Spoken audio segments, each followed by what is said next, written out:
What's up, Parasites? And today is another episode of Mr. Mr. Beast. Beast, What what does does he he teach? teach? Today's video is about Mr. Beast's brand new game show on Amazon Prime. And I wanted to talk about this with the brand new release of Squid Game's second season, which is honestly super good. I really enjoyed it. And spoiler warning, I was bawling my eyes out when Jung Bae died.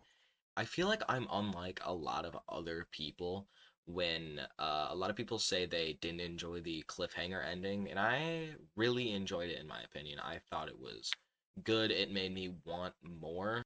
I've been obsessed with Squid Games. If you've seen any of my reposts recently, or you've been on my account in general, and I just needed some way to kind of talk about it. So when I saw that MrBeast's brand new game show was inspired by Squid Games, I decided to check it out. I saw Flamingo did a reaction video on it, which was, I quote, "I'll eliminate myself at least twice a day." But it's like an insane idea, honestly, that Squid Games was the inspiration. And it's very obvious that you can tell that it was for the majority of the show. But it's this insane idea using a show that is a critique on capitalism and greed to make your game show where 1,000 people fight for $5 million and other various prizes is just hilarious. So let's just dive right into the first episode. We start off by giving these little introductions to some people who are all nerds who want to help the world. Except for number 555. I'm buying jet skis and gold chains. Then we get into the first kind of area where you can be eliminated. Mr. Beast just dumps $1 million on the ground like a normal person would. And it tells the contestants that if they eliminate themselves, they'll get some of the money. I don't have a huge problem with this part of the game. You eliminate yourself on your own volition. Sure, you might lose some money in the process, but it's on you. So 52 people eliminate themselves, so there's 948 out of 1,000 left.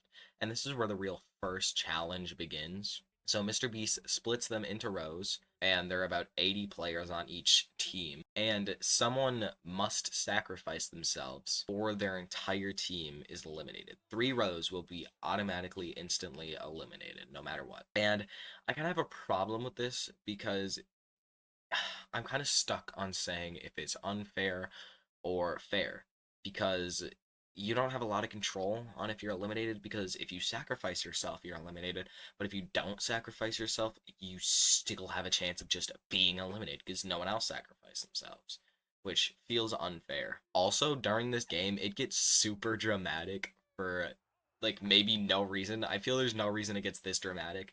Maybe I'm not emotionally deep enough for Mr. Beast games, but there's no reason there has to be this dramatic black and white filter with this sad music. Also, number 171 is my spirit animal, and I strive to live like him every day. So after they sacrifice themselves, and I guess Mr. Beast was being truthful with sacrifice themselves, because they are dropped into a dark void pit. Like, people are actually scared of this. I don't know if this is acting or not, but look at this lady, number 755. She's actually terrified. When I tell you my jaw actually dropped to the floor when I saw this for the first time, I'm being for real. It was so unexpected to see. And Mr. Beast is just sitting there with a smile on his face. And I have a theory that this is how Mr. Beast gets his youthful energy. These are the people that he sacrifices. We move on to the next game where we meet the man that I hope wins the entire thing. Number 997. I think he looks like a Viking. I just love this guy. He's awesome. I just think he looks really cool. So now there are 705 people remaining going into the second game, which means Mr. Beast eliminates 30% of his entire group in the first game. The next game is a block stacking game where you stack all your blocks, and if it falls or you don't stack all of them, you're out. But only the first 100 people are sacrificed. Now, I want to talk about this guy who fails, and it is completely his fault.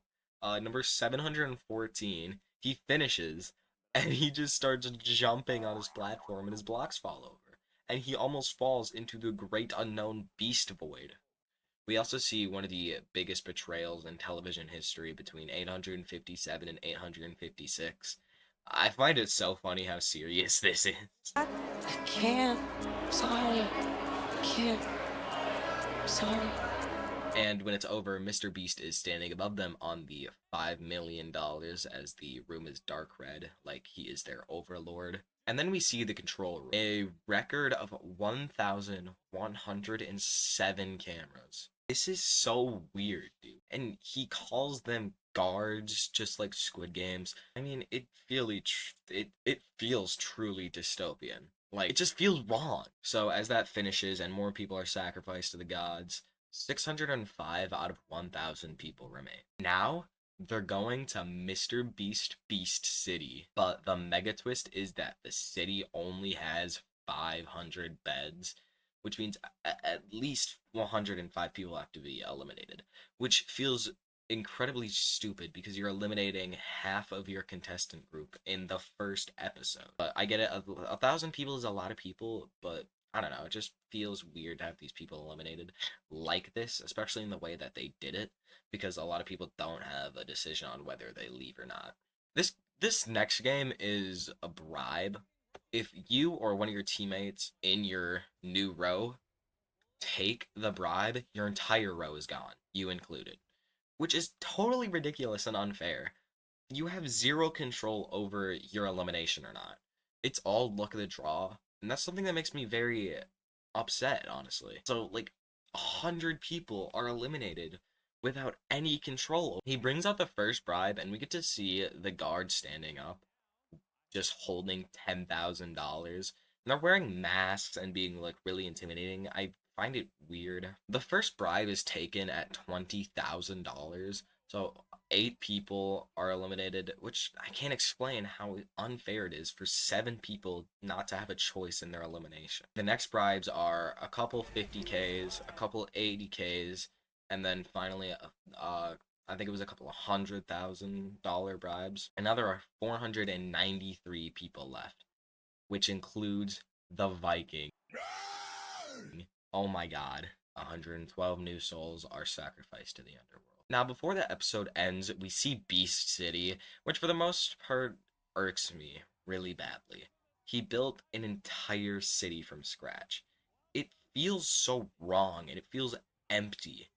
I can't explain it. It feels so dystopian. So from episode 1, I don't want to continue this series. I'm not interested at all as who's gonna win. The challenges all feel over the top and not actually interesting. There are no people that I want to watch in this game show. Like the Viking, I just think he looks cool. You know, there isn't anyone here that I find with a personality that we get to dive into. They're just people reduced to this number that they have. And for a show whose inspiration is Squid Games, it's completely the opposite of what Squid Games stands for. It's this incredibly dystopian, unfair game show that is overstimulating at times and honestly just not interesting. Let me know what you think of MrBeast games. I really enjoyed Albert's reaction to it. I thought it was hilarious. And I'll see you guys in 3 months.